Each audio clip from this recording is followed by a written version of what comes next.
Thank you very much, Professor Weber. Next time, you'll have all the technology set up for me. Mr. Donovan Stanbury, Permanent Secretary of the Ministry of Industry, Commerce, Agriculture and Fisheries. Ms. Bridget Collins, Chief Information Officer of the University of West Indies. Dr. John Monson, Head of the Department of Computing, UWI, Professor Patrick Hosein, Professor of Computer Science at the UWI St. Augustine Campus and CEO of the Trinidad and Tobago Network Information Center. I believe I see Professor Scherer in the audience. Good to see you, Prof. And my lookalike, Mr. Stephen Wedderburn. And I remember any bad thing that he does, don't blame me. Members of the university community, students, members of staff, members of the media, ladies and gentlemen. I was asked whether I should have been at Jamaica House to see the Secretary of State, but I couldn't close on government, so somebody have to be here while PM and my colleague Minister Johnson Simmons deal with the press conference. So see how important you are that I have ensured that I'm here to bring you greetings. I want to thank you for the invitation to bring greetings and speak with this distinguished group of academics. Congratulations to Professor Weber. Put your hands together for Professor Weber and the team.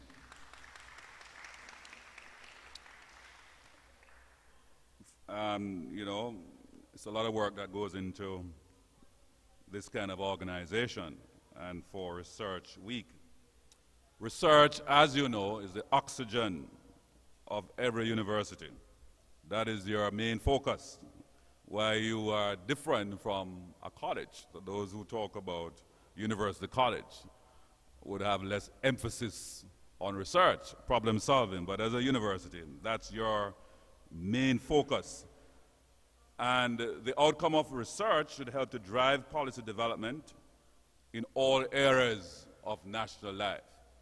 So, yes, I agree that you're very important in solving Jamaica's problem, in preparing us for the future. Amid the rapid social, economic, and technological changes in the world, we have moved just before the university here was established towards the end of the 19th century, where we had that first industrial revolution. We are now in the midst of a fourth industrial revolution driven by technology, artificial intelligence. Professor, I can't fathom what's going to be happening in the world in the next 10 years, next 20 years. Well, if you watch sci-fi, often enough you may have a glimpse of what our world is likely to be in the next 2 decades or so. So we are faced with economic and technological changes in our world. Policymakers increasingly have to rely on up-to-date studies to be responsive to developments in their societies. As future demands for competence change radically, the high standard research and teaching conducted at our universities continue to grow in importance. There's also an urgency for education to be relevant to the labor market and the skills needed for emerging jobs. And I know that sometimes there's a debate about the utility, the focus on educational outcome. Should it be just for self-actualization? Yes, education is good, but equally, society requires certain skills, certain competences, and the extent to which we invest so much in our university, we are expecting that among the graduates that you are producing, they will have the answers to the problems of our society. And so that is a big issue that I face, where employers complain very often that we graduate students that are not properly aligned to the demands of the workforce, the demands of the labor market, the emerging jobs. In all sectors of the economy, therefore, policy must be grounded in research on contemporary situations. These research findings must then be evaluated and applied intelligently if we are to make the progress we desire. In the constantly changing world in which we live, we need to prepare our students not only for what is, but to be critical thinkers and innovators with new ways of seeing and applying knowledge for the future.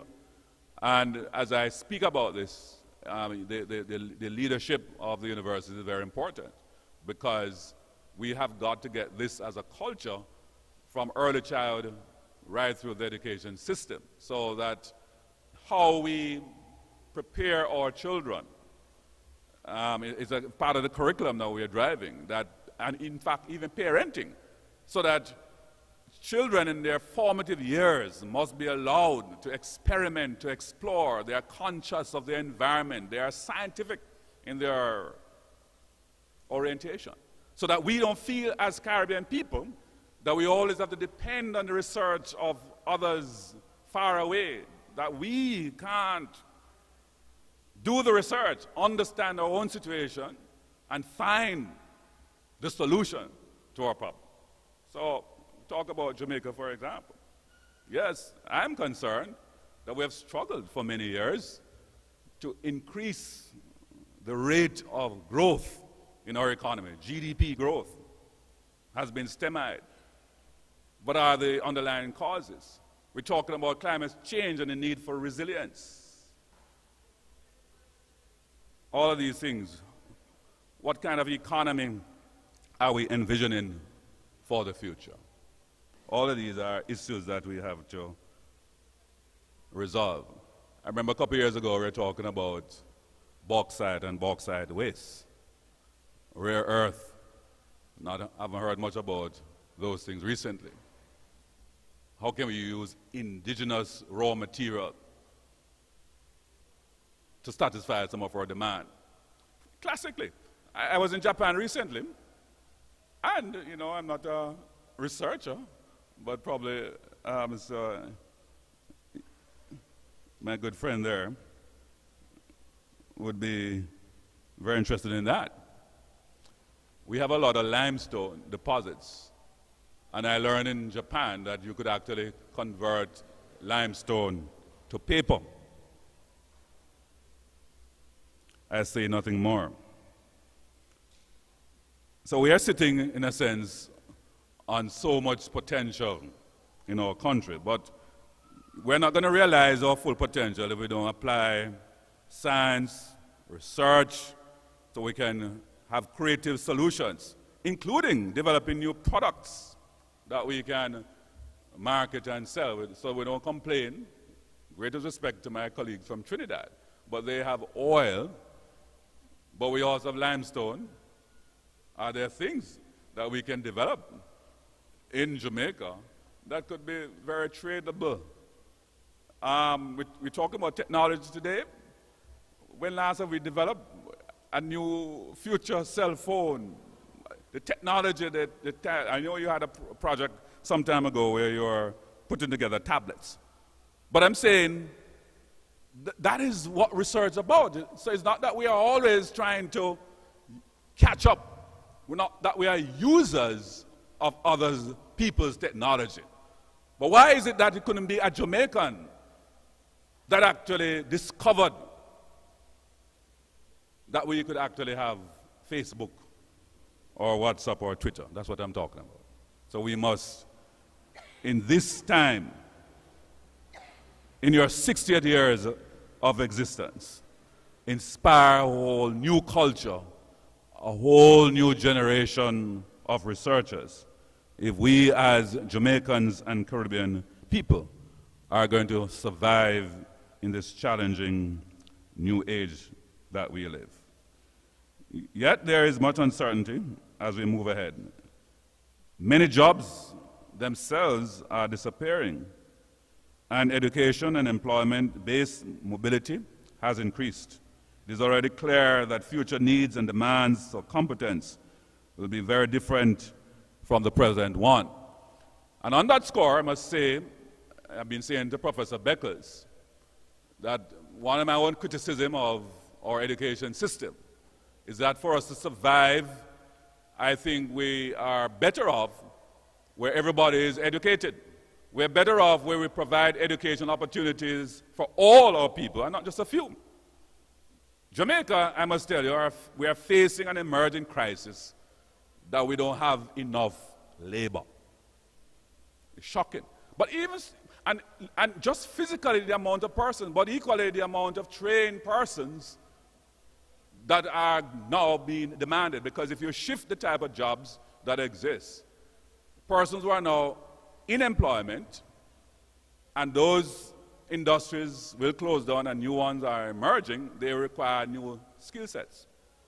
So we have a profile of our workforce today where only 15% is said to have tertiary certification, another 18 technical, and then 67% have no training or certification officially. Some of them have had on-the-job training. But the fact is that, for example, as a university, for many years, you're only able to serve a small percentage of the English-speaking Caribbean.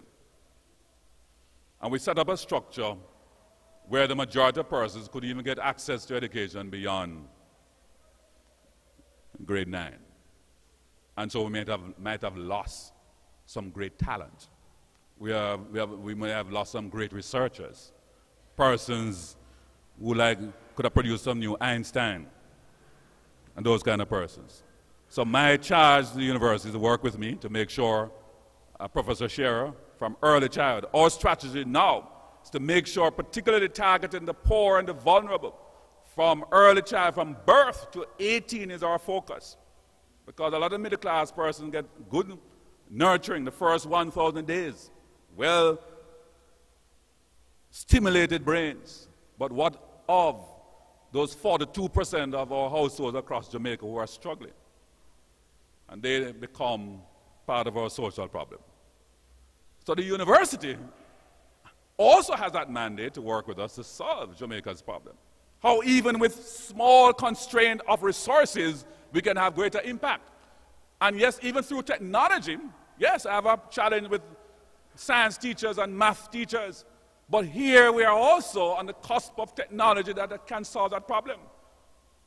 Because there's no shortage of that capacity. There are online solutions. Can bring technology into our classrooms, so I'm trying to mainstream the culture of science and technology in the teaching and learning.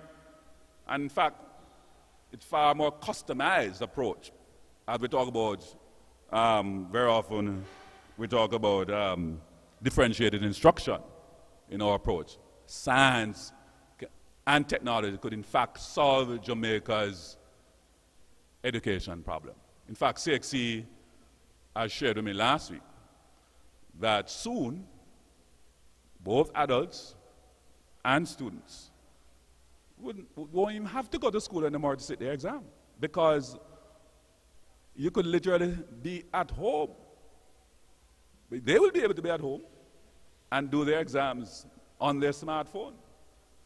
So both students and adults will be so even if you don't have physical schools, just by the fact that you have access to technology, you could be brought out of the darkness of ignorance into the light of education and empowerment.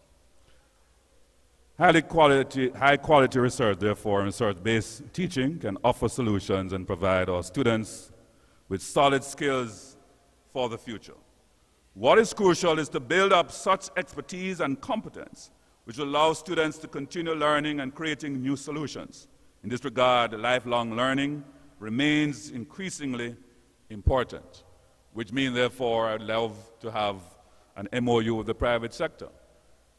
So again, as we have to manage the changing world in terms of technology, in terms of economies, we have to have a culture of ongoing professional development, not just for doctors, not just for lawyers, not just for teachers, but for everybody.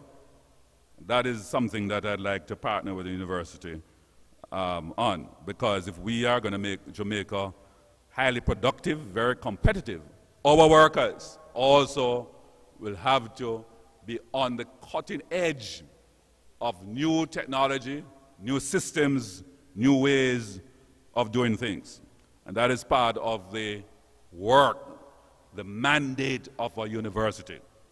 You investigate, you research, you come up with new ideas, new solutions. So as you host your activities this year under the theme, Driving Development Through Research and Innovation, the Ministry of Education, Youth and Information, which is the largest ministry of government, is confident that in your discussions and presentations, you'll continue to point the way to align the needs of industry with the output from academia. You know, I'm challenged right now to find 20,000 persons for the BPO, KPO. I'm challenged to find enough workers for the 35,000 jobs that are emerging out of the GISA investment and so many other investment coming from the special economic zones and the maritime and so on. I could go on and on.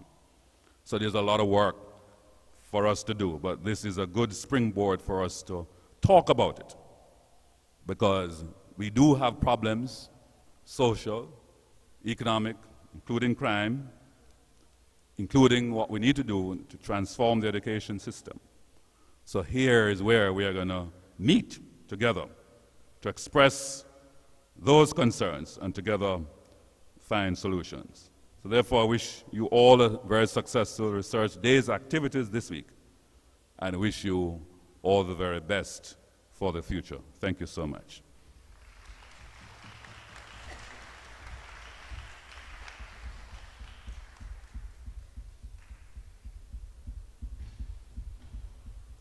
Thank you very much, Minister Reid, and we take note of your partnerships and the challenge that you've thrown down, and we will meet you on all of those issues going forward. Industry and academia need to meet and talk, and we would like to hear greetings from the Permanent Secretary, Ministry of Industry, Commerce and Agriculture and Fisheries, Mr. Donovan Stanbury.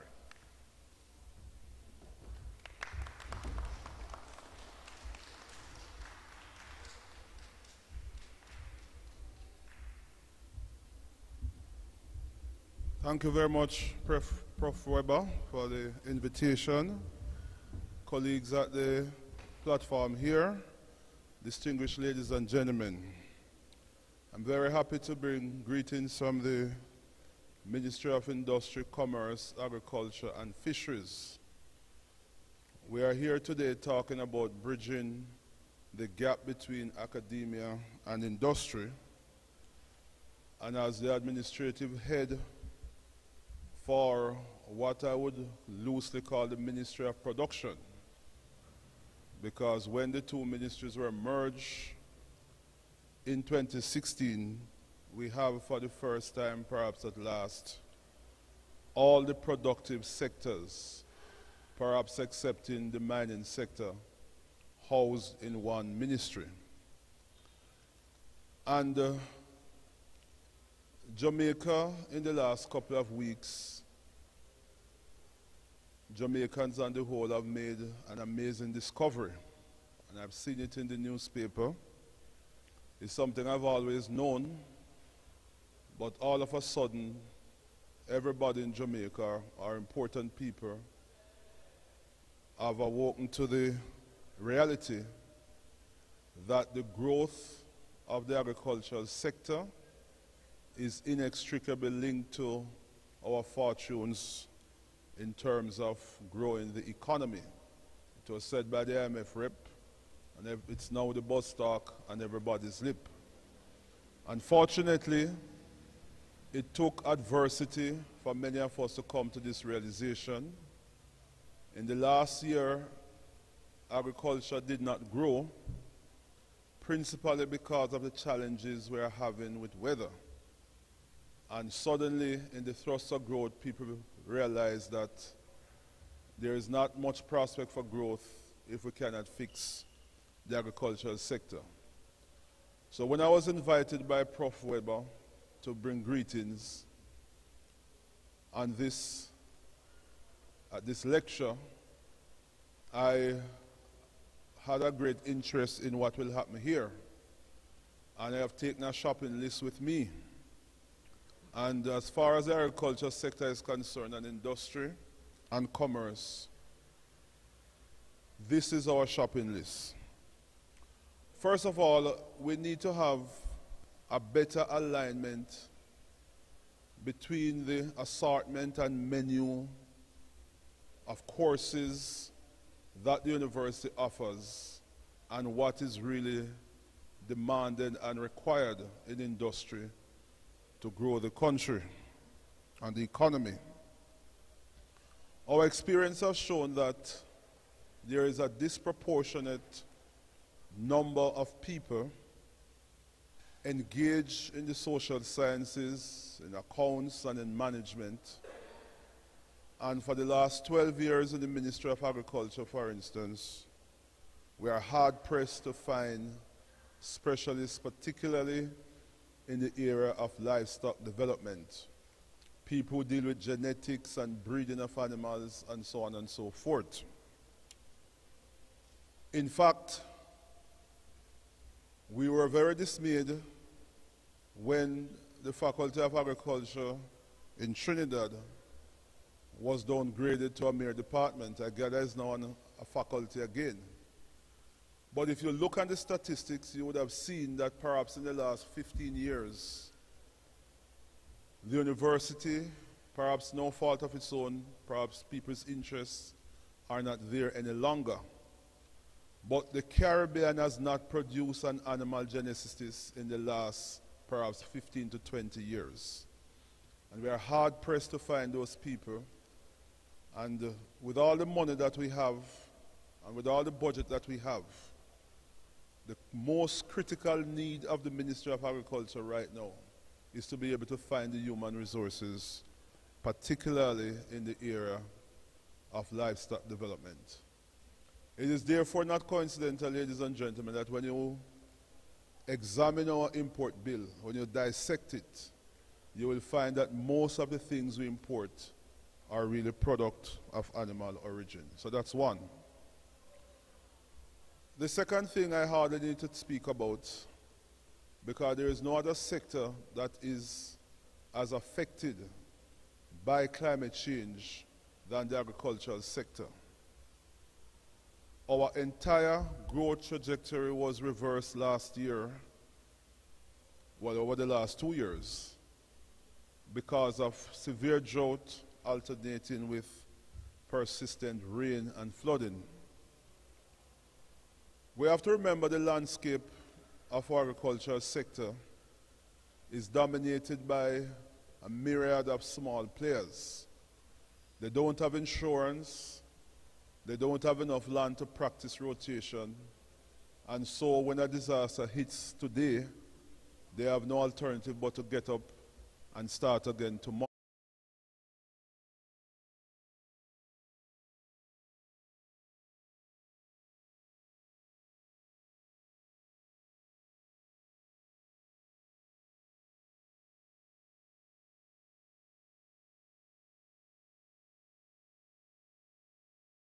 Scholarship from academia to help us with these things.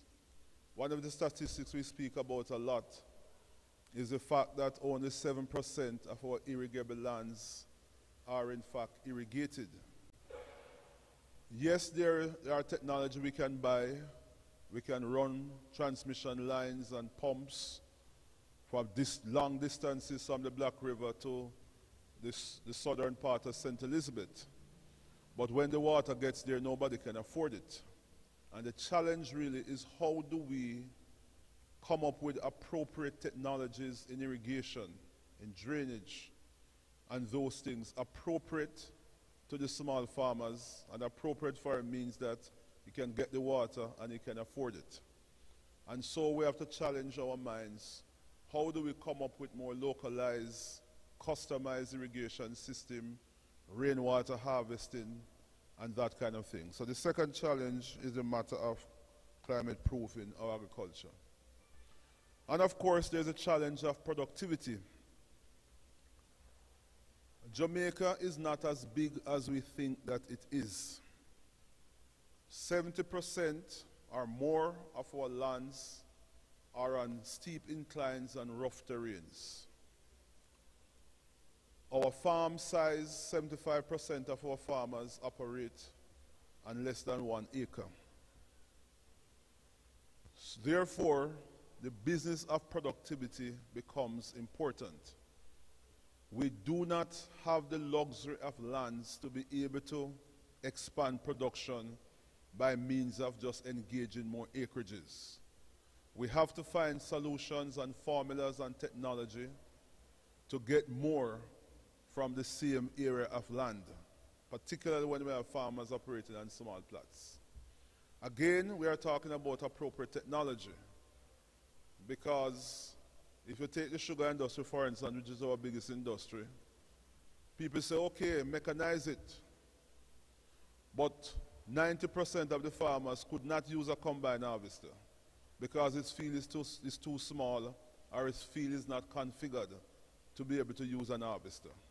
Again, the challenge is, how do we find machines and tools and implements that are adapted and appropriate to our condition?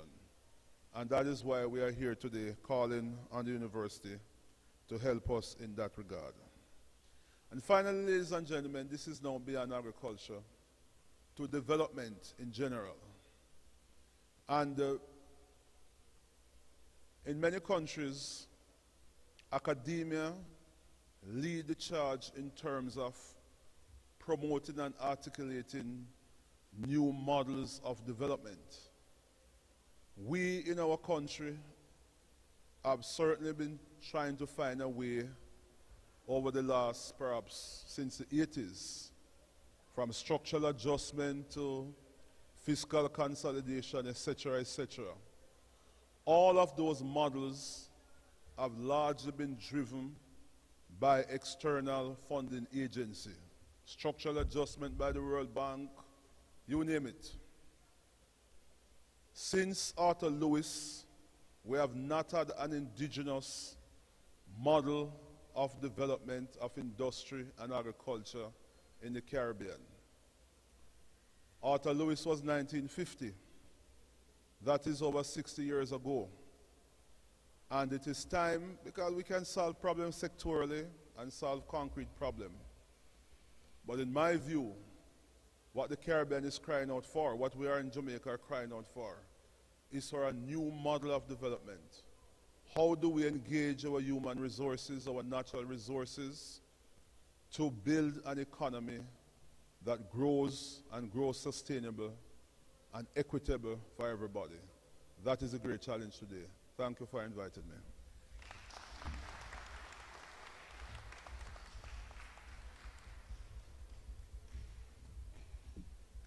Thank you, PS. You've given us challenges. Revolutions come, not when things are at their worst, but when they've started to change, but not changing fast enough. Alignment, climate change, productivity, and models. We will work on those. From within the institution, we would like to reach out, and we're going to ask Ms. Bridget Collins, our University Chief Information Officer, to bring greetings.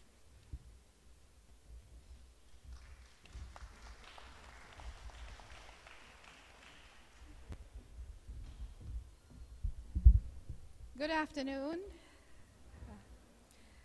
And I would like to just observe all protocols being observed. Good afternoon. I bring and extend greetings from the ICT cross-campus teams. I must say, Professor Weber, it is with great pleasure that we are extending and including in the Research Day agenda our colleague from the St. Augustine campus.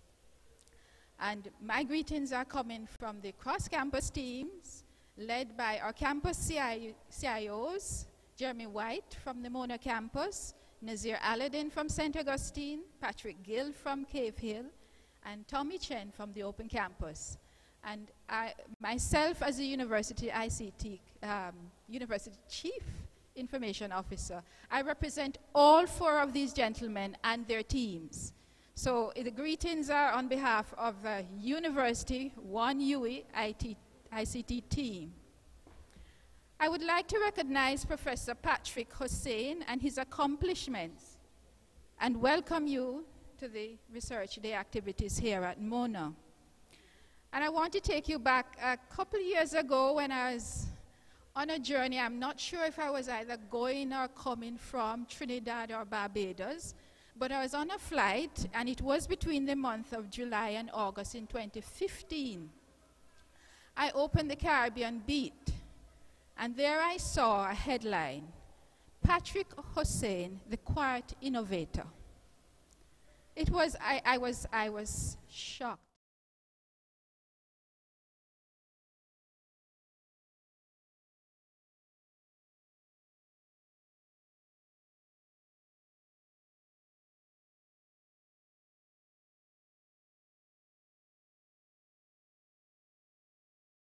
We have him in our midst.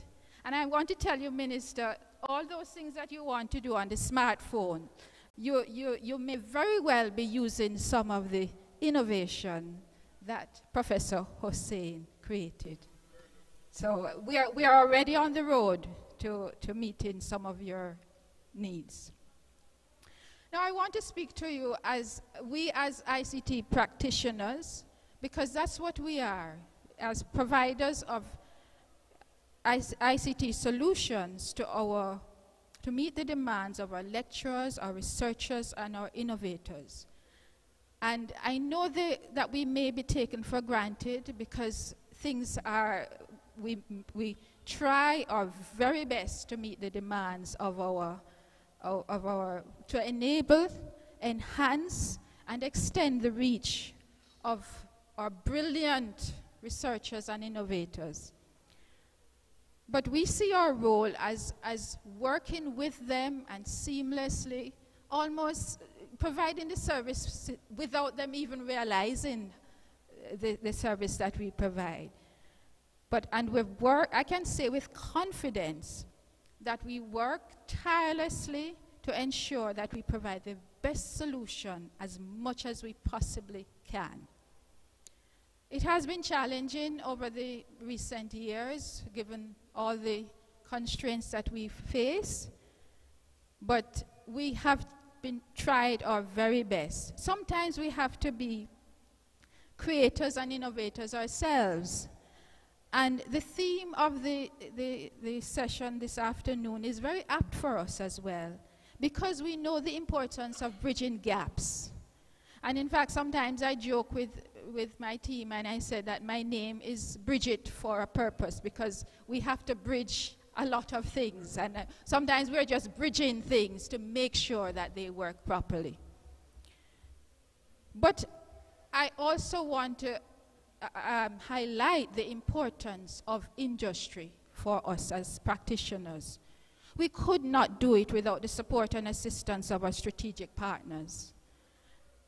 Deep relationships with our ICT providers established over many years. And I was writing, and I found the words toil and sweat, and it has been an engaging, and the way we work with, for almost every ICT solution we provide, there is a strategic partner that we're working with to make sure that we do our best. But in the mix of all of that, there is love. Because sometimes I'm sure that they persevere and continue with us simply because of the relationship and the love that we have established over the years. We have some great partners, and I pause here to remember one of our partners when I was introducing them at one of our annual ICT retreat. I made the mistake and said that they were our vendors. And that was not the right word to use, because I was thinking of them as providers of infrastructure and equipment and so on. And they have made tireless efforts to make sure that we are not vendors, we are strategic partners. And in fact, we have developed such a good relationship with our industry that we do feel that they have become family. And they work with us to make sure that we implement the equipment, the best solution, a technical solution, infrastructure, bandwidth, and even in these times that we face to optimize the limited resources that we have. So I want to big up industry, the representatives that we have here, those who have worked with us, and I would just want to end there and say I look forward to Professor Hosein's lecture on how to bridge the gap between academia and industry. Thank you very much.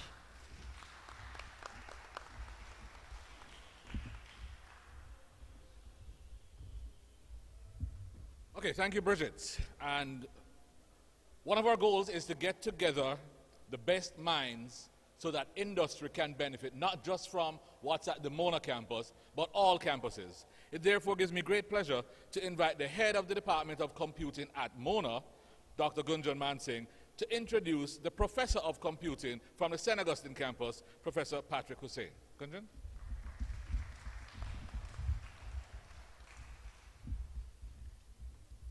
All protocols observed. But I would still I'm happy to see that we have industry and academia in the same room. So welcome to all, and a special welcome to our guest from Trinidad, who I met a few years ago in Vietnam.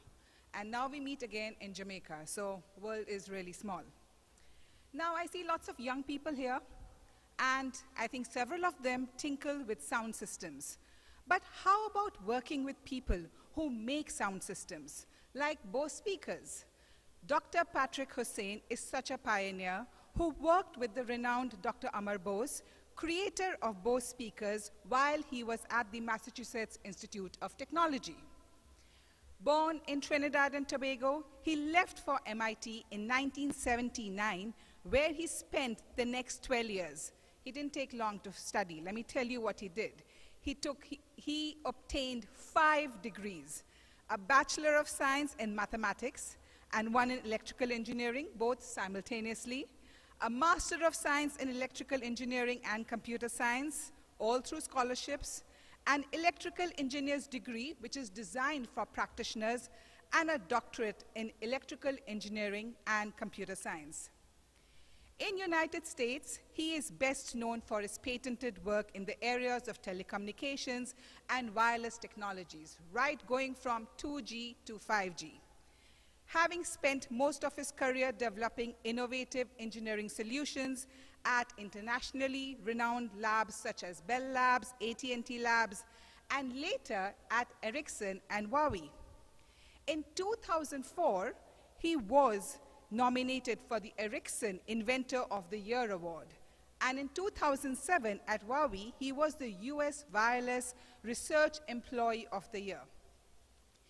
He returned to Trinidad and Tobago in 2010 and is currently professor in the Department of Computing and Information Technology, St. Augustine campus, UWI, and an administrative and technical contact for the TT top-level domain, CEO of the TT NIC, which I think is the Network Information Center.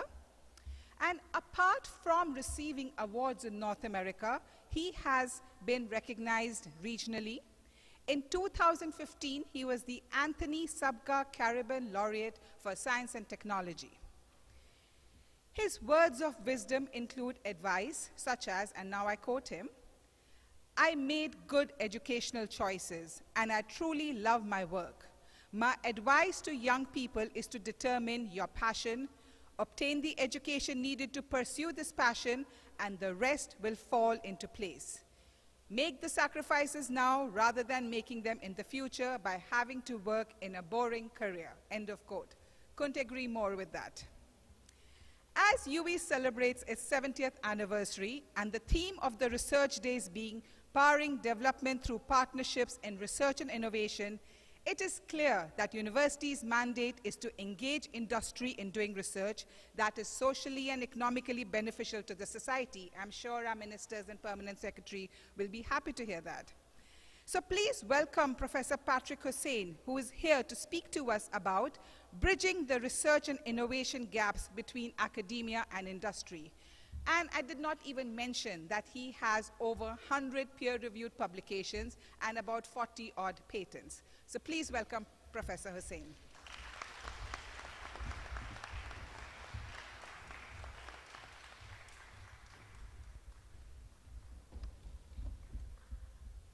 Members of the head table, could I ask to enable you to see the presentation, can I invite you to the front row of the reserved seating?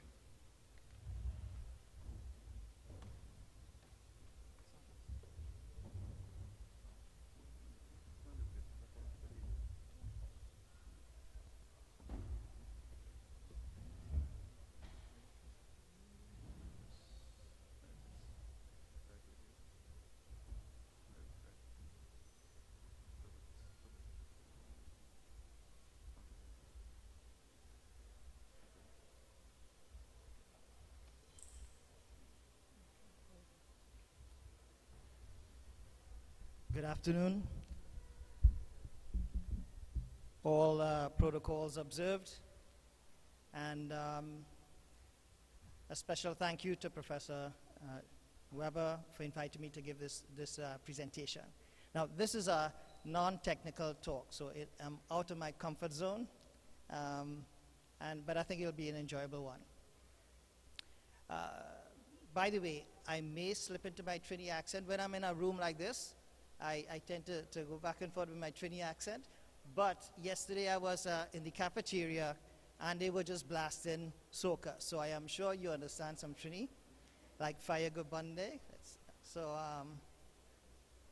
but I always like giving talks in the region because somehow I feel more relaxed than in other international talks. So what I'll be talking today is bridging the research and innovation gaps between academia and industry.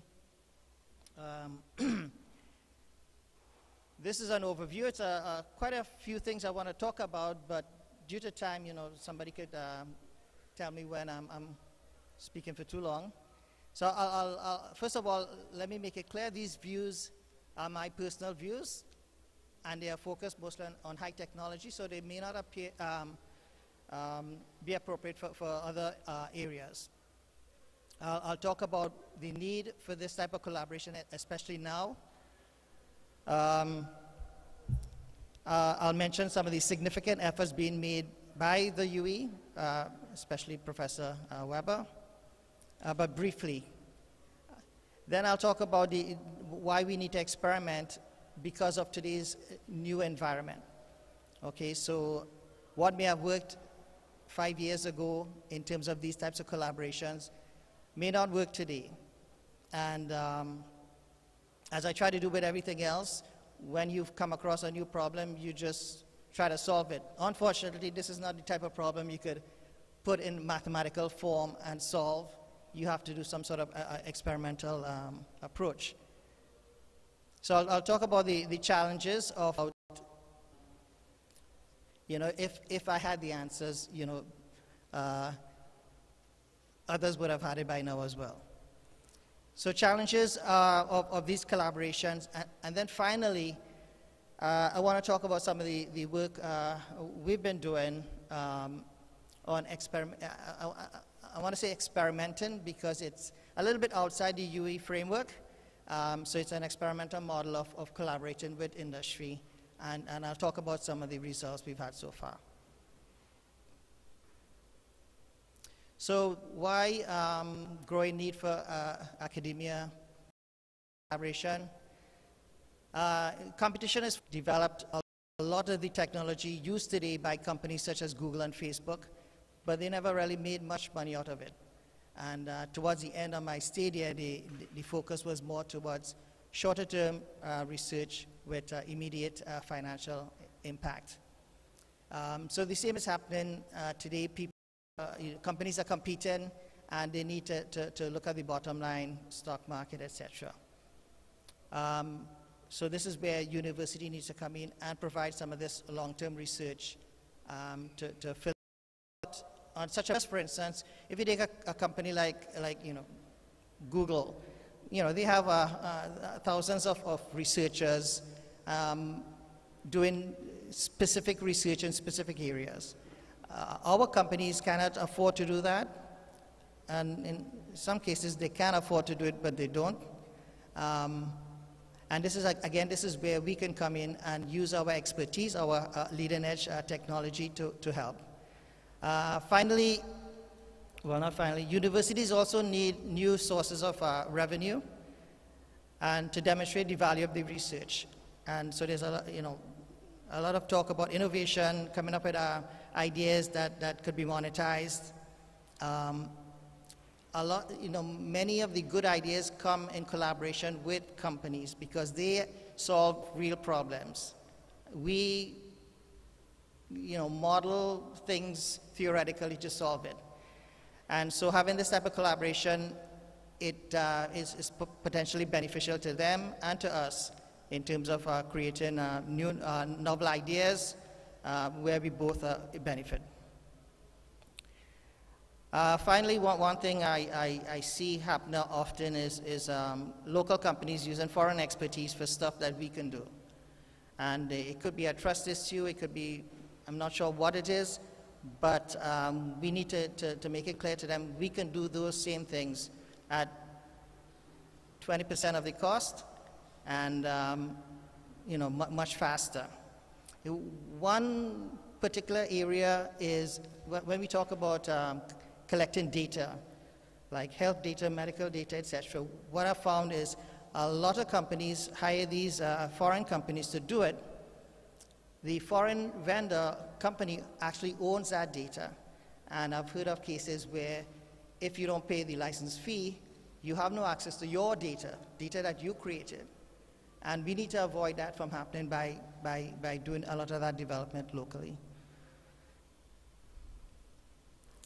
Now, there are significant efforts by UWI, and I'll just mention what I was able to find on the web. But of course, the Professor Weber, through the Office of Graduate Studies and Research, and he's all gung-ho towards this type of collaboration and innovation, which is why he asked me to attend.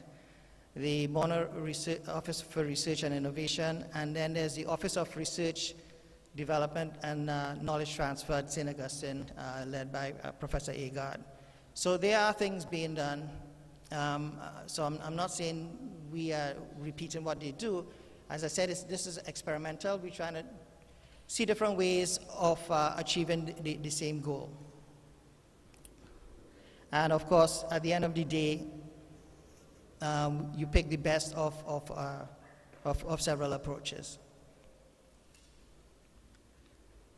So what are the challenges I found in working with local companies? It's a different world to working in a developed country in terms of research collaborations. So a couple of things on the UWI end. How do we ensure our students can solve relevant problems? And I've heard this many times, I'd be talking to a CEO of a company and he would say, well, your students are not prepared to solve the types of problems we need to solve, and which is why we have to get the foreign expertise. However, I know we have bright students. We just need to prepare them to do what is required. How do we increase the trust between the university and industry? And again, talking with industry, that tends to be an issue of UWI may promise to do X, Y, Z, and they don't accomplish it within the specified time, etc. And if it's a company and they have deadlines, etc., they need to ensure that whatever project is being pursued is done within time, and that's why they would say, well, we need to use foreign expertise for that. How do you ensure all parties benefit? Both sides must benefit. We don't want a scenario where the company says, oh, we're going to give you a bunch of money to look good, but we don't really want anything in return, all right? And you don't want the opposite where, the company, and I've seen this, the company comes to us and say, solve these problems for us, and, we don't have money to pay you, but, see if you could do it for us. So we need to have both parties benefit from the collaboration, which is a bit tricky. That's where you get into all the legal issues. But how do we take advantage of our unique environment? And this is related to what I talked about. Our companies tend to be small. We're in a different environment to bigger countries. So I'll talk briefly about one project we're working on where Car sellers have to import cars to resell locally, but they can't do it frequently enough to maintain inventory. So they do it maybe on a 6-month basis, and so they need to predict what cars to buy, et cetera, et cetera. So those things are not required in developed countries because you could order these things on a much frequent basis. How do we develop simple yet equitable intellectual property arrangements? And this tends to be a stumbling block as well. You know, of course, we want to ensure that if we contribute towards IP, that we are compensated, and vice versa. You know, if the company contributes in some way, they should be compensated. But we need to make it simple. I've seen collaborations die from the beginning because the discussion just focused on how we're going to share up stuff. But if there's nothing to share up, then, you know, so the idea is, you know, start with something simple, get something going, and then if there's a need to redefine these arrangements, we go about doing that. And how do we quickly respond to urgent needs of local companies? So like a local company may come and say, all right, we need to solve this problem within this time frame, send us a proposal, and we need to be able to respond quickly. Again, without incurring, you know, much bureaucratic delays. So these are some of the challenges that I've kind of experienced since returning to UE. And as with most problems, when I see a problem, I try to solve it. And so I've tried to figure out ways to do some of these things, which I'll talk about. In terms of education, so if we first talk about the taught programs, MSc for instance, we need we as a university should be ones predicting the future technology needs of the country and be able to provide relevant programs to satisfy these. And there's one particular area that I'm working in, which is data analytics, data science stuff. And a lot of the local companies don't realize the value of the data they collect, all right? But when they do realize that, we may or may not have sufficient data scientists to provide to them. By the way, that is, data scientists are in high demand. And the really good ones pick up top jobs at, you know, Google and Facebook, etc. In fact, we've been asked by a Silicon Valley startup at one time to help provide some data scientists to them. And this was about a year ago, and I said, well, we have none. So, yeah, as I said, the industry may not know it, but we need to know what is needed in the coming years and start preparing our students accordingly. We need to be able to easily add or drop courses. It's not like in the older days where a particular technology remains constant for a decade. You know, things change rapidly now, and we need to put in place ways to add and drop courses, content, to stay on track with the what is needed by industry. Programs must allow for offerings that are cross-department for multidisciplinary research. A lot of problems we need to solve is not within a single department. Societal problems need a combination of you know, computer scientists, maybe some physicists, you know, humanities, etc. And we need to have more of this cross-department collaboration in research, and also in teaching. So for instance, I now teach a course in machine learning, and we've had students from engineering, from geoinformatics, etc. The reason being, they need to know more about how to manage data and to do data analytics, which makes it a little bit difficult for us because, you know, their their background is different, but we need to have that type of approach. In fact, one student who is in civil engineering working on a transportation problem loved what we were doing, and so we will now collaborate with them in helping them solve this port problem. Cross-campus efficiency. We recently started a MSc Data Science. The plan was to have it jointly with other campuses, and the other campuses agreed.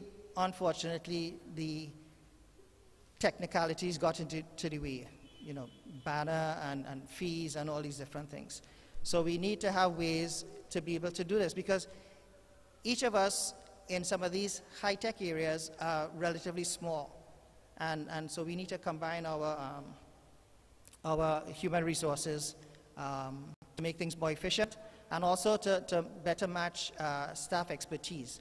If you have an expert in a particular area and we don't, it's better for you to teach our students in that area as well.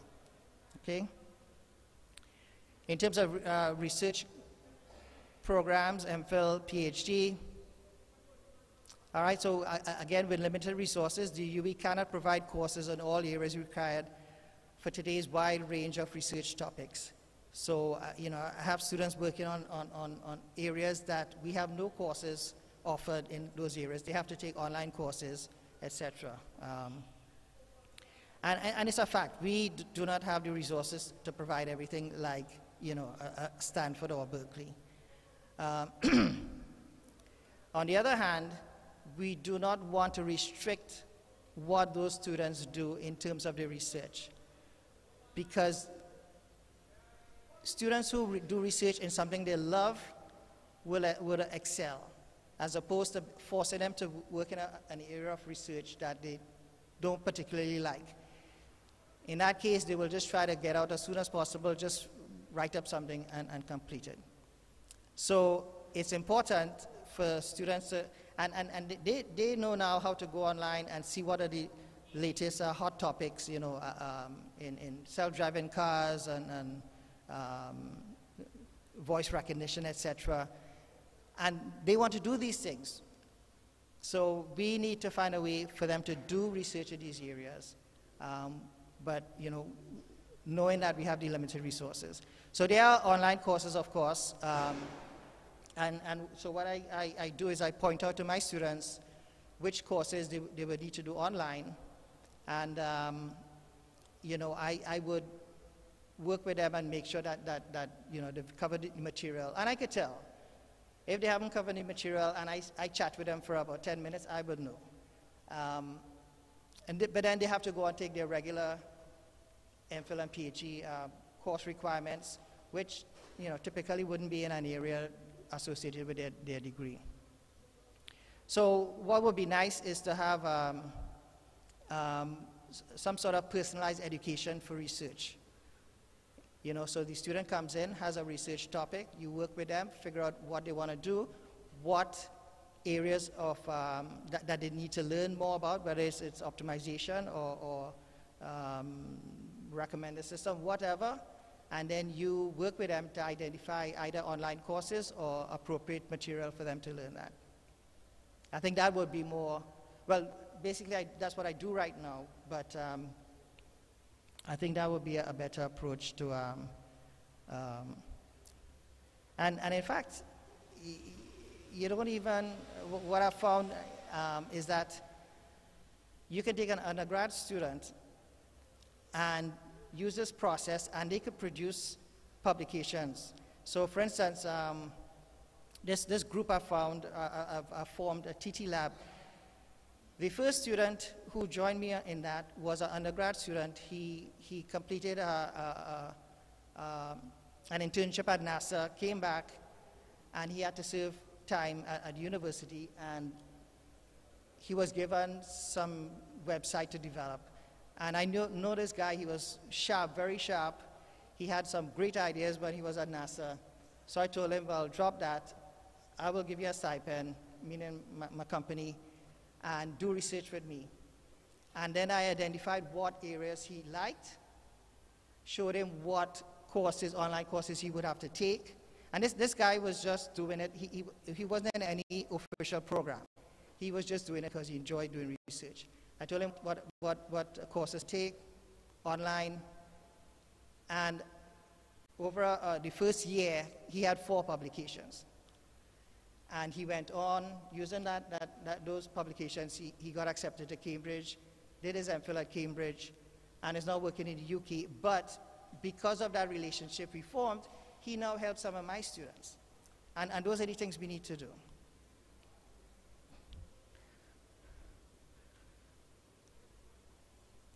So some things that we've been trying to build up or to solve some of these challenges. Building trust. So right now we work with several companies, meaning my students and I, and I'll talk more about that in a while. But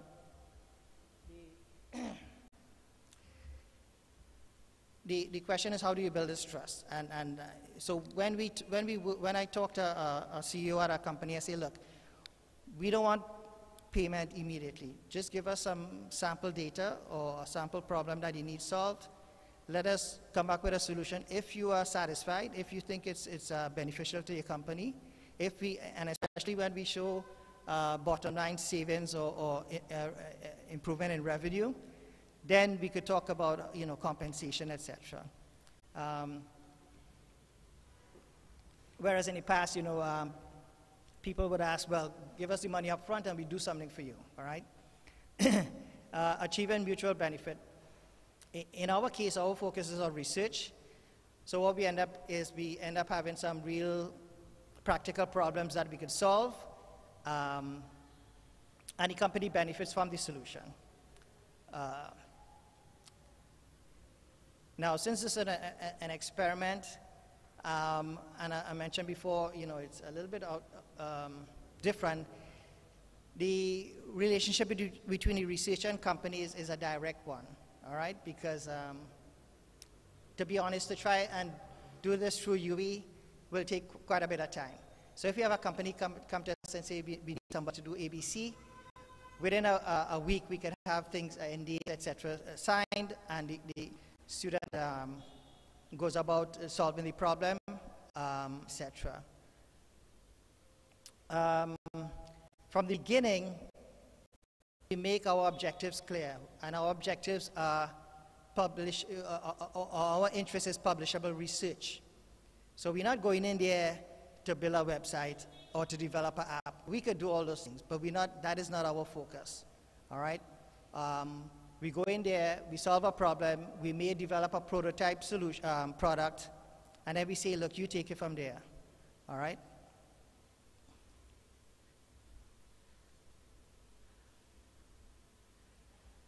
So let me talk a little bit more about this group of researchers. I call it TT Lab.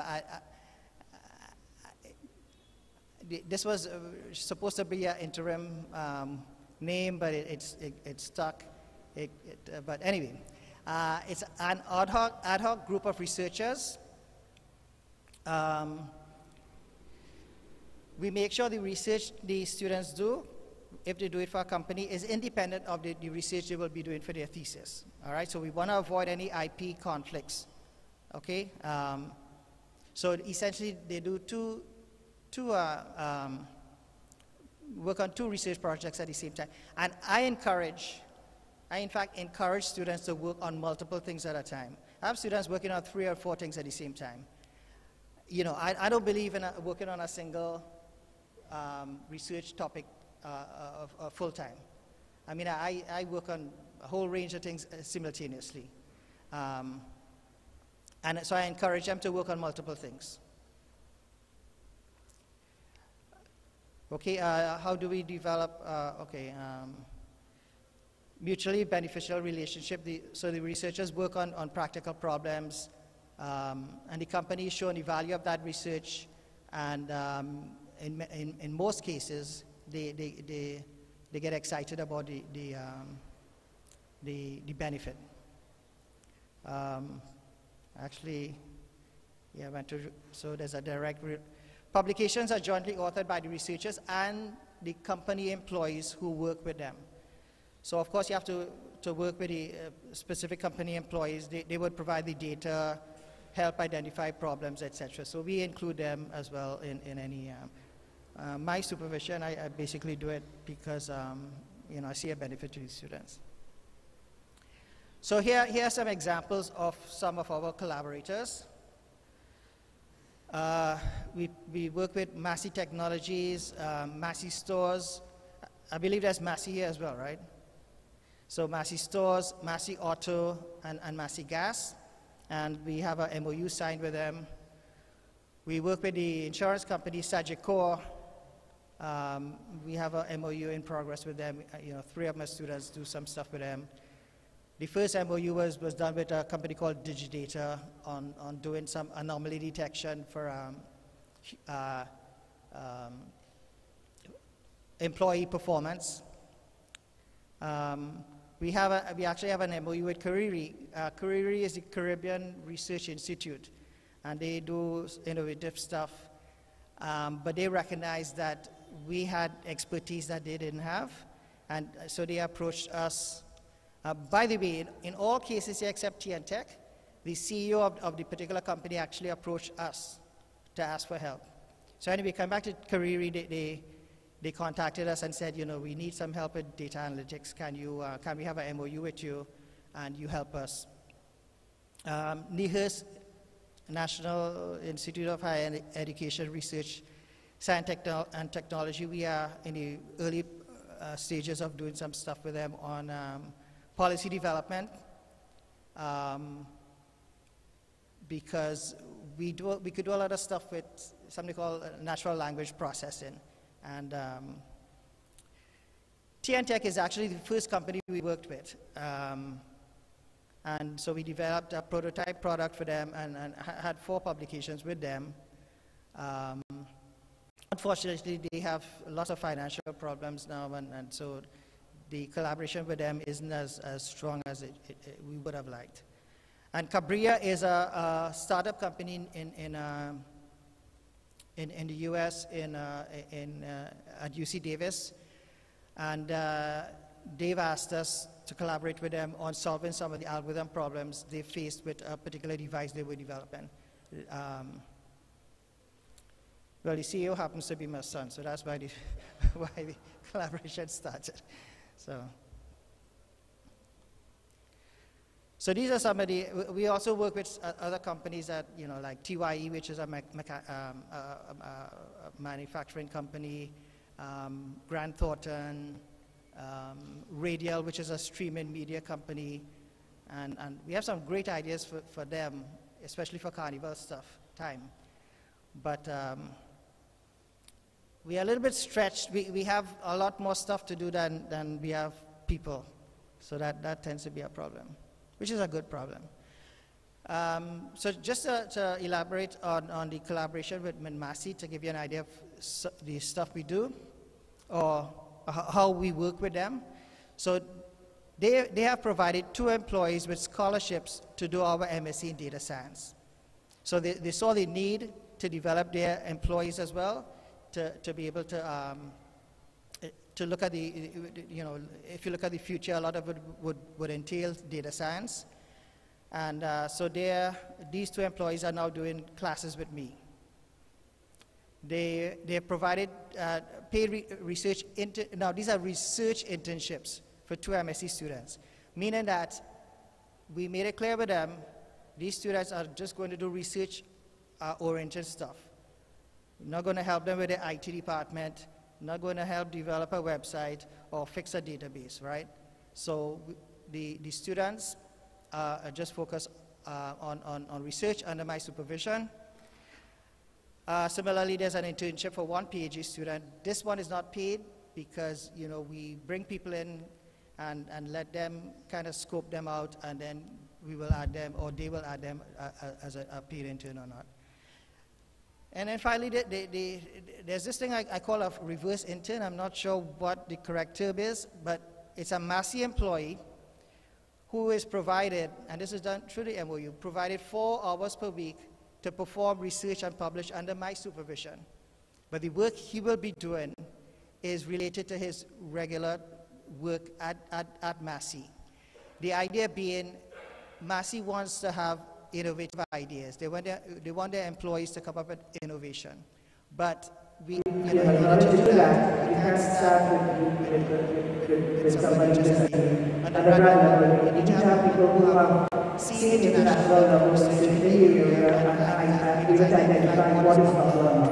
So by being good with this employee who happens to be an electrical engineer, he will come in handy with some of the work we're doing in sensor network IoT. So this is the type of model we like to have. It's free sort of collaboration, and it works well. So some sample project with Massey, working on some recommender systems. This is basically predicted to simplify things a bit. When you go to the supermarket, like I do, most times you're going to get one item. Alright? And this will provide hints to you as to what item you need at that particular visit to the Massey store. So you're looking at how often you buy toothpaste, that you can kind of figure out what you actually need and use. So that's the recommender system. Cross-product recommender systems, what we are doing here is taking information from one area, in this case, Massey stores, and being able to determine what we should recommend in a different product area, and in this case, Massey Auto. So we're going to say, based on your types of purchases, we know people who bought a Corolla, a Volvo, these types of purchases, so we know people who are similar in that type of purchase area should recommend. So this is a relatively new area. The next thing is we have a different environment to what would have been done in the US, for instance, in that the quantity of data in the different product areas is sufficiently different, and it's a little bit more difficult. So we have to come up with some new ways to do this. Database optimization of users and children. This is what I just talked about. So if Massey is going to purchase a bunch of cars in January, they need to figure out which one will sell and which one high profit margin, etc., and we could optimize that for them using past data, historic data. Last one is on predictive analytics of gas supply and truck route optimization, and this is with Massey Gas, and actually it's for Massey Gas in Jamaica. The idea again is,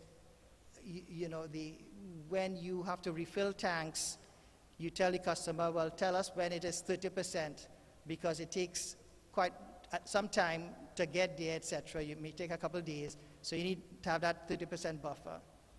But if we could predict more precisely when you will actually be down to 10%, we could proactively schedule the trucks, etc. in advance, and now you've gone from that 30% buffer to 10% buffer, which allows a less frequent visit to that customer. All right, this is how we are made up. 4 PhD students, 4 MPhil students, 3 MSc students. We have 2 AP students. These are returning scholars. One is in, she did her degree in statistics. The other one did his degree in mechanical engineering. So people with degrees out of my area also come to us because they, it's the only way they could do some of this type of research. We have this one reverse intern at Massey. We have 11 adjunct members. So this is a collection of past members, diaspora. We have a Trinidadian doing her master's at MIT in machine learning, and she wants to work with us and help our students. We have university collaborators. We do a lot of work with well, one is an ex-student. She completed her PhD in Korea. So we do some work with Kisti in Korea. We do collaboration with somebody in French Guyana. Cuba has asked us to do some stuff with them. Students from other departments, engineering. I mean, my background is more engineering and computer science. So I always like to get some more, I would like to get more engineers involved. And actually some industry employees. These are people who want to do research, but their company wouldn't allow them to do it through the process I just mentioned. The fields that we cover include, well, computer science, statistics. You know, we do stuff in mathematics, optimization, or operations research stuff.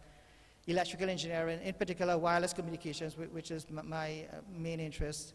Mechanical engineering, we do stuff for some, in terms of product wastage optimization. Medicine, we do work with diabetes. So we have this project where we try to predict students, their likelihood of getting, in the future, getting diabetes, etc. So we actually have a doctor who graduated recently, and she works with us, helping us with some of the medicine stuff, and also somebody from economics. So it's presently 25 members, and it's kind of at the limit of, remember I have to kind of supervise each of these, and it's a wide range of areas, so it's a little bit difficult. In terms of accomplishments, over the last 2 years, we've had 23 peer-reviewed publications, and these are international publications. So roughly about 1 publication per month. Our rate has dropped quite a bit because our focus now is more in, when we first started off, we just did theoretical stuff and we published quickly.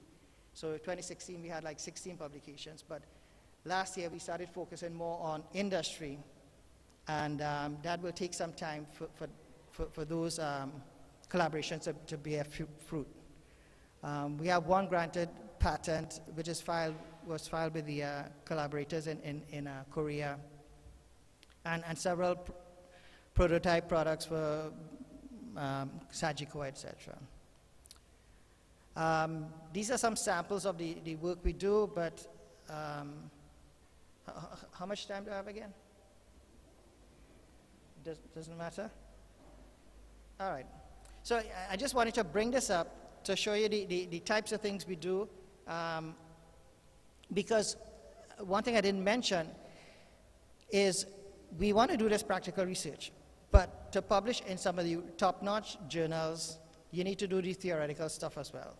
And it's one of those things we have to balance. How much practical stuff we do, how much theoretical stuff we do. So my students, they would do work with a local company, and that would be more on the practical side. Then the other stuff they do would be more on the theoretical side. We try to publish on both ends. So just to give an idea of some recent work, the first one is distributed optimization of calendar events. And this was started because of my, it's so annoying setting up a meeting with multiple people. So this actually solves some of the issues that you have with going back and forth with a meeting. And I won't get into it, but it entails using something called soft constraints, etc. But I wish I had time to go through these things. Constant time, fixed memory, 0 false negative error login for low power wearable devices. This was actually a Best Paper Award at an IEEE conference. This is work done in collaboration with that Cabria company in the US. We worked with them on a new algorithm.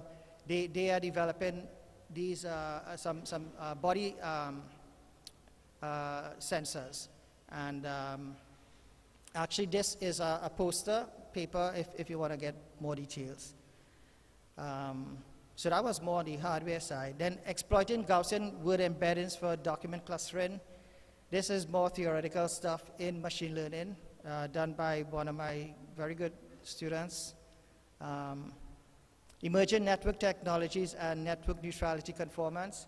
There's a lot of talk these days about network neutrality. You may know it as OTT, over the top. You know, digital saying that, you know, OTT services should be charged, etc. So we have done a study looking at the influence of these new technologies.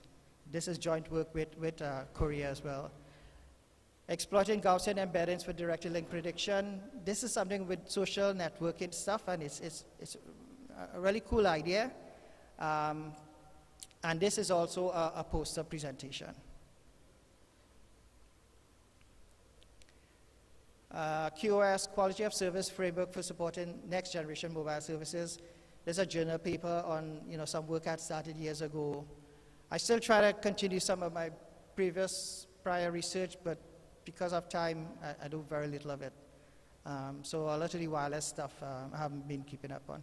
Association rule mining of household electrical energy usage. This is at an ACM conference.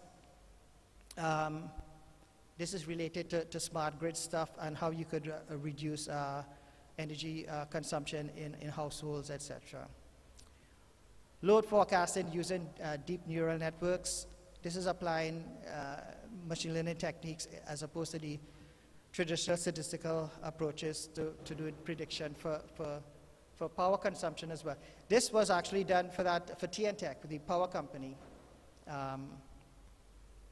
that I mentioned before. And then cost production apparatus and method considering data usage and service. This is the pattern I mentioned. This is on the need to have new pricing mechanisms for new services that will be coming out with quality of service. Right now we have no quality of service, so you charge flat rates, etc. But once you start distinguishing the quality of your video calls, if you want to pay more for higher quality video, etc., etc., then you have to have new charging mechanisms to do that. And so this is actually work I started way back in Huawei, but we refined it, and this university in Korea actually filed the patent. Now, you may ask, why did we file as well in Trinidad? Because it won't be used in Trinidad. And so, whereas in Korea, something like this would be used. So there's this other issue with coming up with filing patents, because you know you need to come up with something very novel at an international level, and in many cases, it's not something that would probably be used at a local level. So again, it's one of those things we have to balance. And then cyclic beam switching for smart grids. This is a more electrical engineering stuff, again with smart grids, and again done for TNTech. It actually showed how they could reduce the density of the access points they put in place to collect data from smart meters. So just to wrap up, so constraints for problems faced by regional companies are different to those in the developed ones, and so we need to identify that difference, and that's where our novelty could come in, solving this problem that is slightly different or significantly different to the developed world. Because if we could solve it, it may have applicability to other islands like ourselves or other countries with a similar environment. But to solve such problems, we have to provide a relevant and flexible education program at both taught and research degrees, for both taught and research degrees, meaning that they must have the tools required to solve some of these problems, especially when you talk about machine learning, artificial intelligence, operations research, etc. Unfortunately, we do not cover all these things, and we can't. Research students should be exposed to both theoretical stuff, internationally peer-reviewed, as well as the practical research. So, you know, it would be nice if we could just focus only on the practical research, but the problem is, without knowing what is in the international environment, the student doesn't understand what is novel or not. I've come across students who come to me and say, oh, I have this great idea, blah, blah, blah, blah, blah, and I know it's already done elsewhere. So they need to know at an international level what is unique. And you know, so you need to have peer-reviewed work at that level. So if you have a good idea and it's published internationally and you have these international viewers at a good conference, IEEE, ACM, whatever, then you have a good idea, okay, this is actually unique, let me pursue it further, etc., etc. So this combination of expertise while allowing students to explore their areas of interest, not ours. You know, when students come into my office to do research with me, I say, well, what do you want to do? And I actually learned this from an MIT professor, famous guy in something called information theory. And I went to him, I wanted to do my PhD with him, and I said, I'd like to do my PhD. Say, well, yeah, so what is the problem you're going to solve? And I had to walk away. I didn't have a problem. So we need to ask them what they want to do, what they have a passion for, what they have expertise in, etc. Which means it's up to us to do the extra work, legwork. We have to learn. I have students doing stuff that, to be honest, sometimes when I read the paper, I don't really understand what it was. Because they are at that stage where they know more than I do about that particular area. And it's a good situation to be in.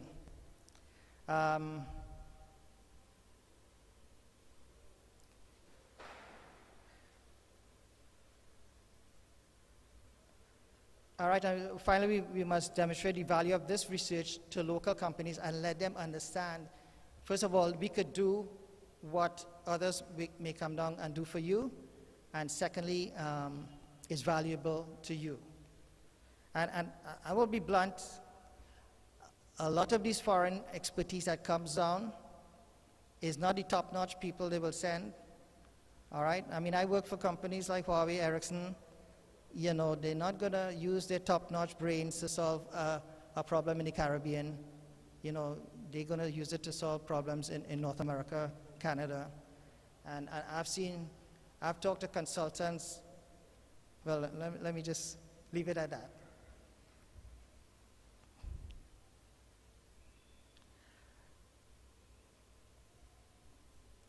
I suppose I have one more page. All right.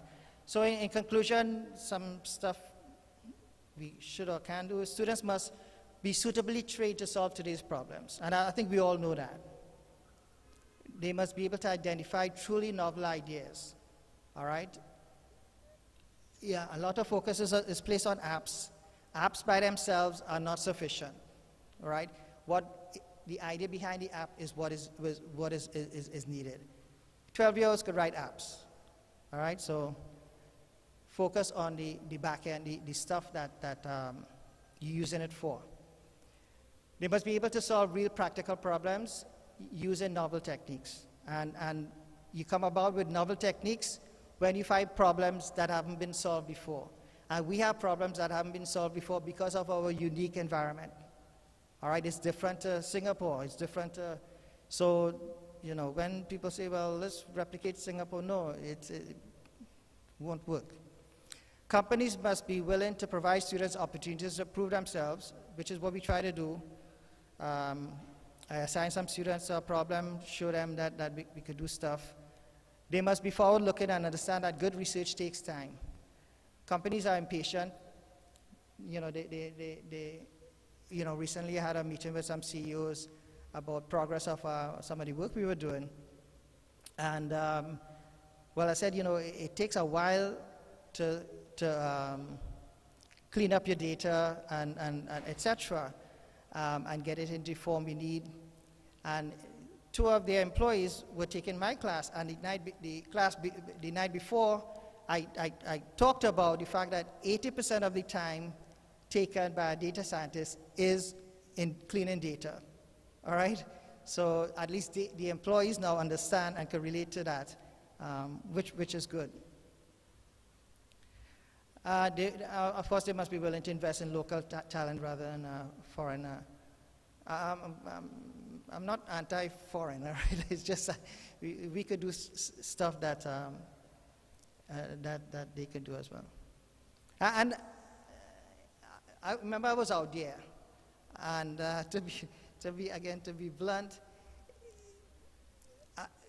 companies would gladly bring me down to do stuff for them when I was out there, when I was at Bell Labs or one of these companies.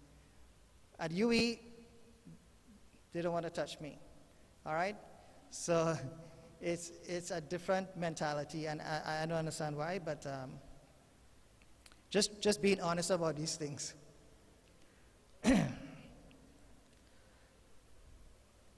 And then, so once you have these things in place, UE must be the facilitator, all right? And try not to, yes, be the facilitator. So that is it. I know my talk was probably longer than expected, but you can get some more information about the stuff we do at lab.tt. So thank you.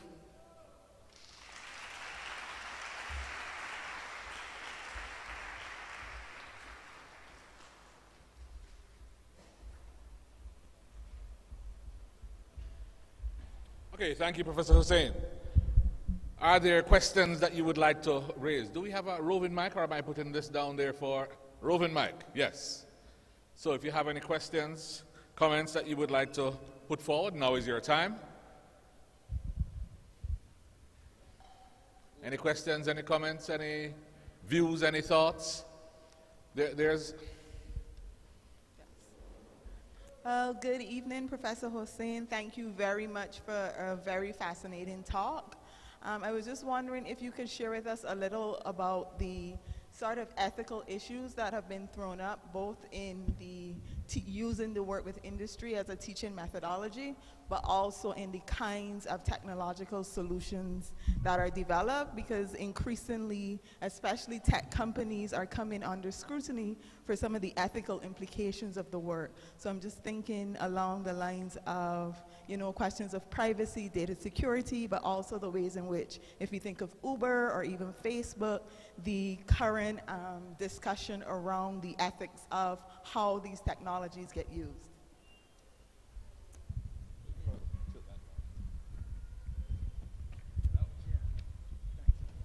So some companies actually would like us to use social media or social networks to help them, you know, let's say insurance, for instance.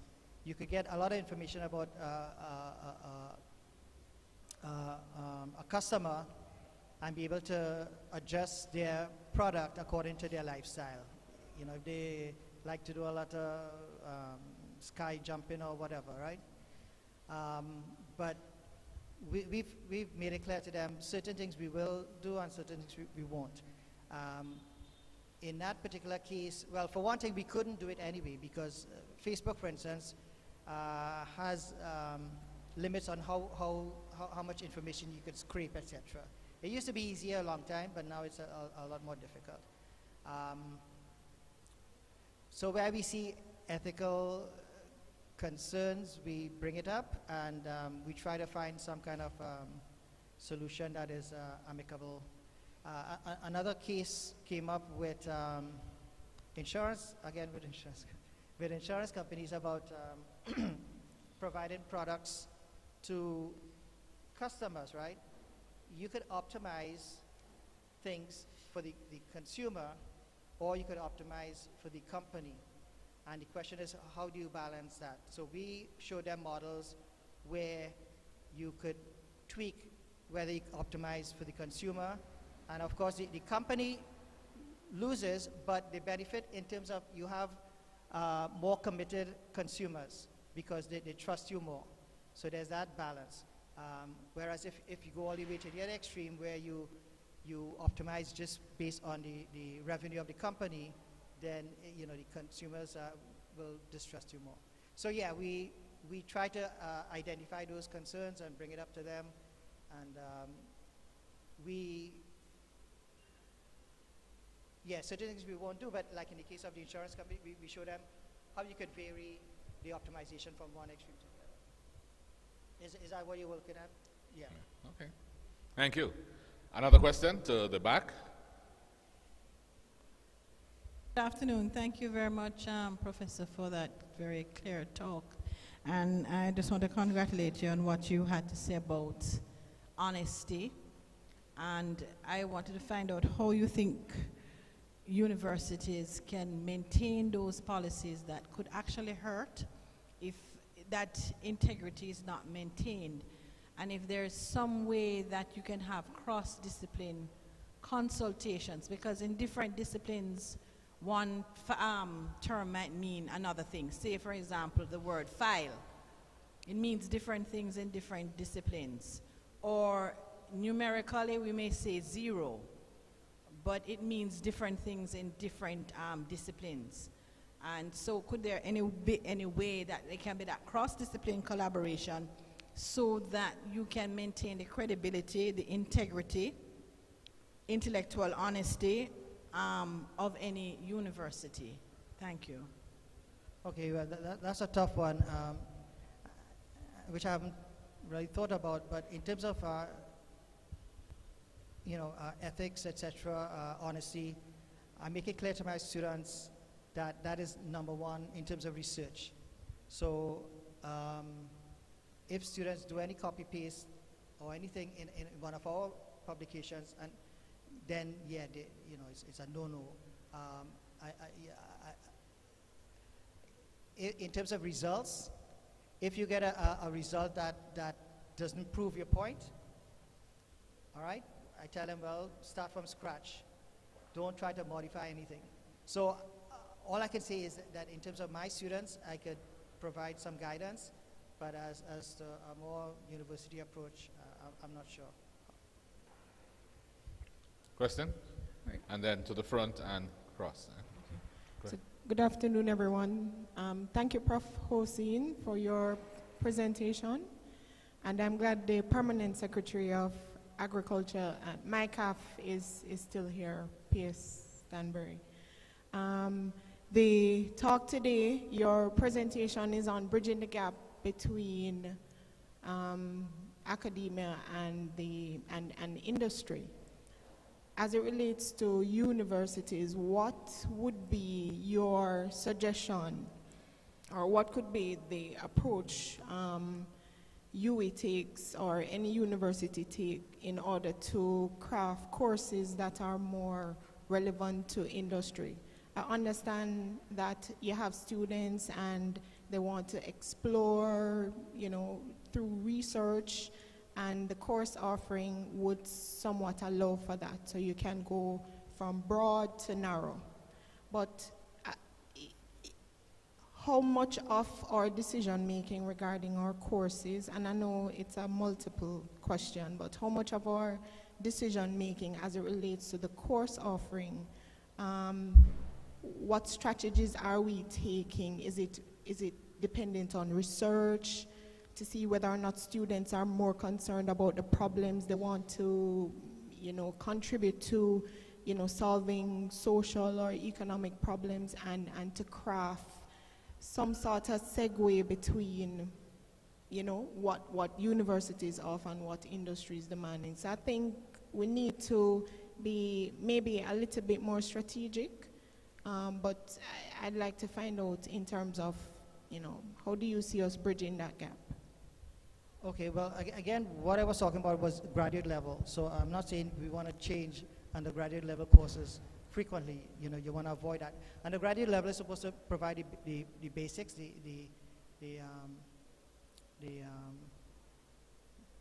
platform, foundation. Foundation. Yeah. Right. And that will change over time, but not as frequently as when you get into research, where the topics change a lot more frequently. So in terms of the, and again, this is more in my area. So in terms of high tech, computer science stuff.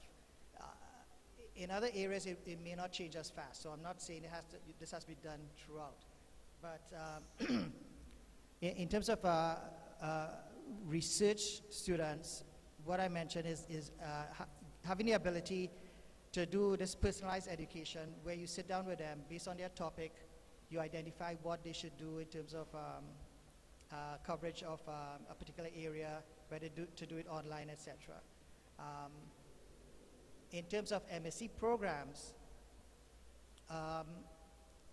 it takes at least a year to start an MSc program. Again, I don't think you want to change MSc programs often, but what you may want to do is change the content and drop courses, add courses. I developed a MSc in the 90s, and most of the courses are still there. I wouldn't mention the department, but most of the courses are still there, and the environment in those days is completely different to what it is today. All right? So we need to continuously evaluate what we are teaching. And, just to give an example, when I first came back to UE, 6 years ago or whatever, I was asked to look at the MSc in computer science. And so I identified the areas that I thought we should focus on, which was mobile computing and cloud technologies.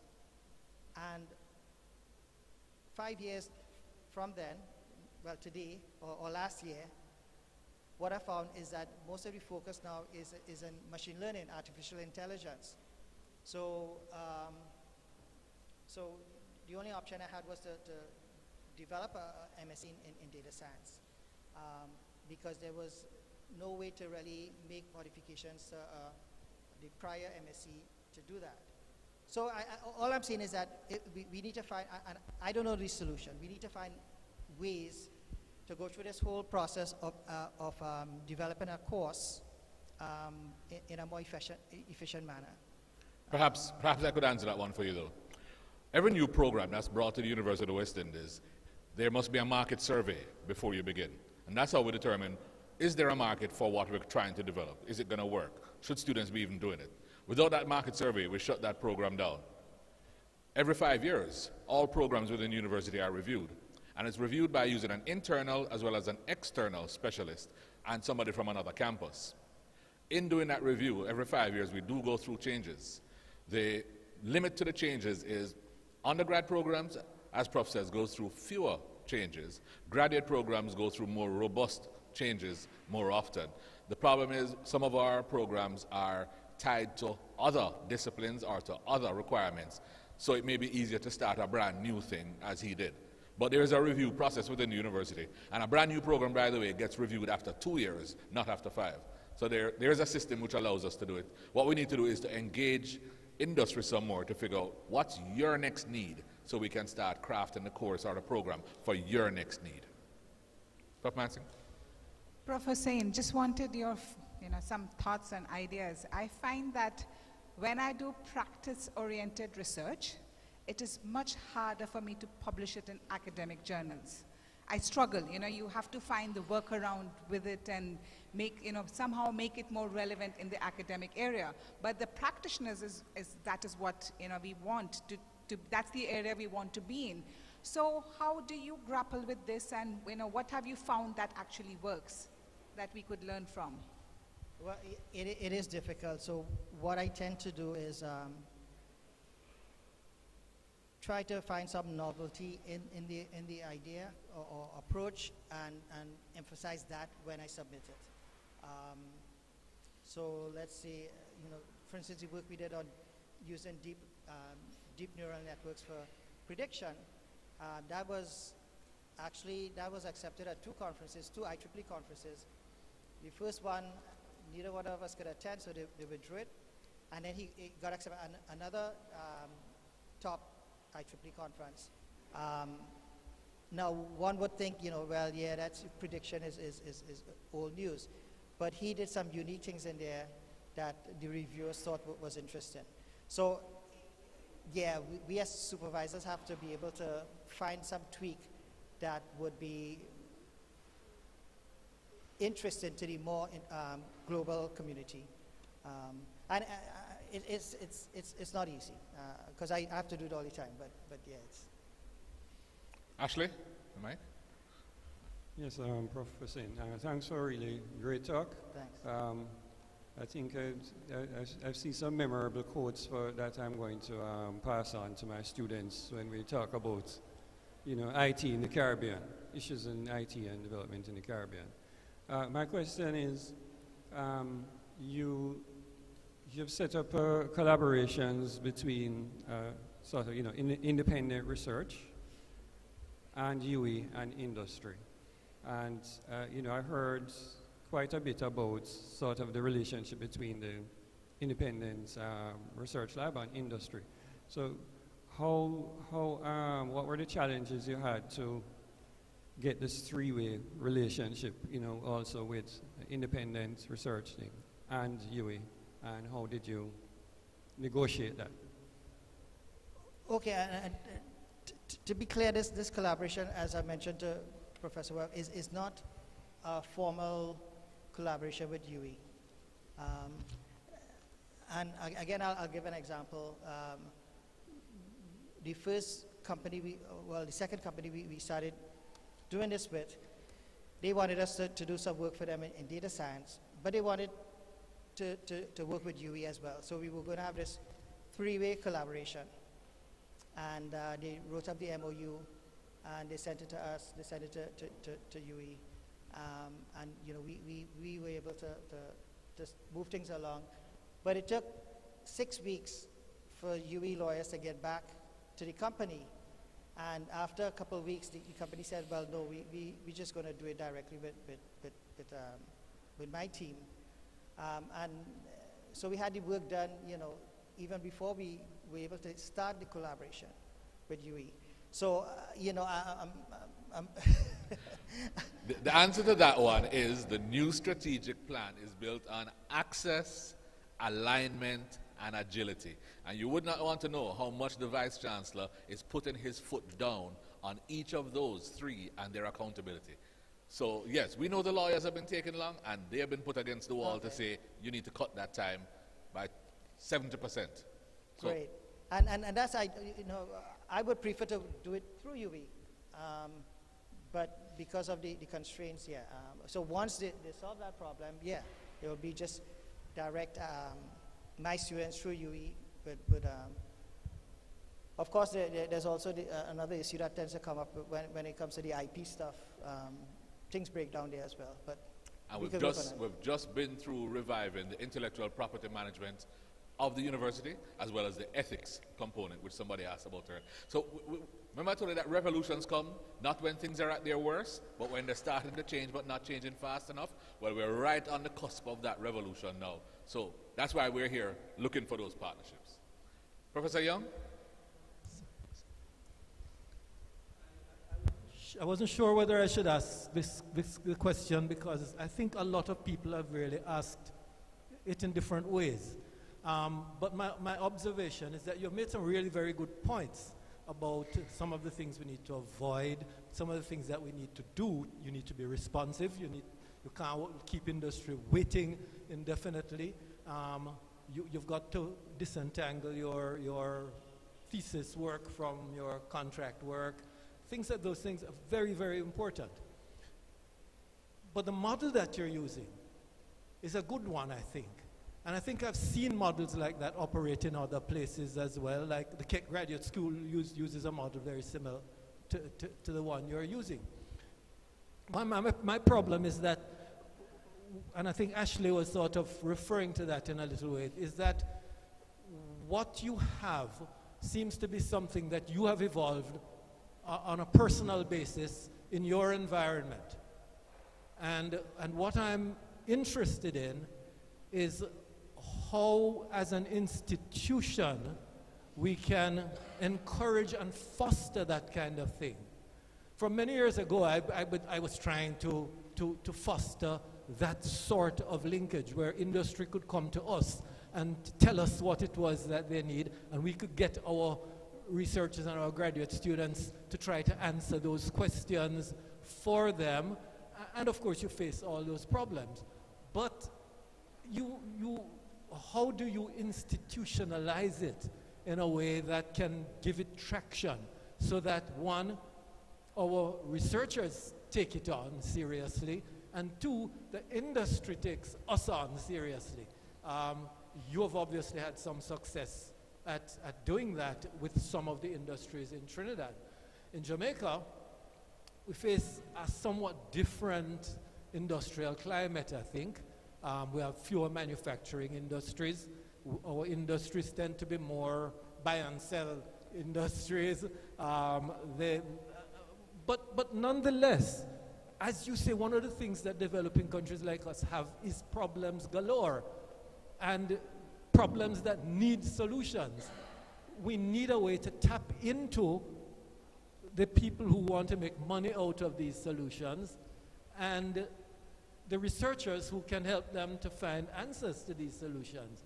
And what I'm looking for and hoping that your experience can contribute to us is some of the ground rules that will help to foster the growth of that kind of linkage and that kind of interaction and relationship between the academy and industry.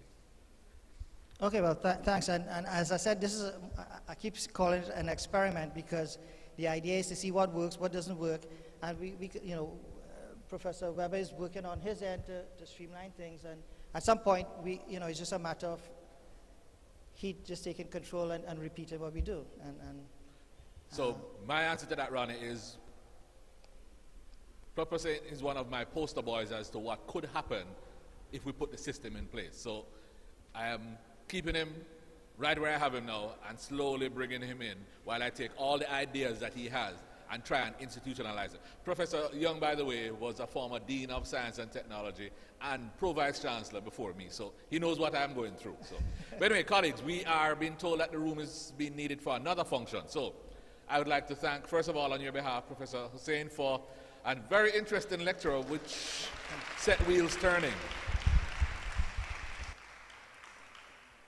We thank the Honorable Minister for throwing down the gauntlet, and while what you didn't see is behind the scenes while we were sitting there, I was able to nudge him and ask him, so are we going to get some money to do the kind of things? And he says, yes, we're committing money towards it.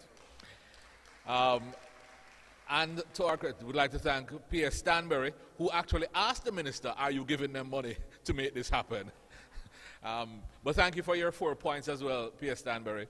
Thank you, Bridget, for aligning us with industry as well as academia, and Gunjan for that brilliant introduction. I'd like to thank the organizing team from the School for Graduate Studies and Research who have worked very hard. My entire office is empty making this happen today. Thank you. We are being streamed live to the diaspora. We'd like to thank everybody who's been viewing, especially those who are here and have stayed here to hear this talk. Take the view forward. Please contact us so that we can bridge that gap and make the partnership work. Have a good afternoon, and remember, Research Day is the next 3 days. Absorb as much as you can.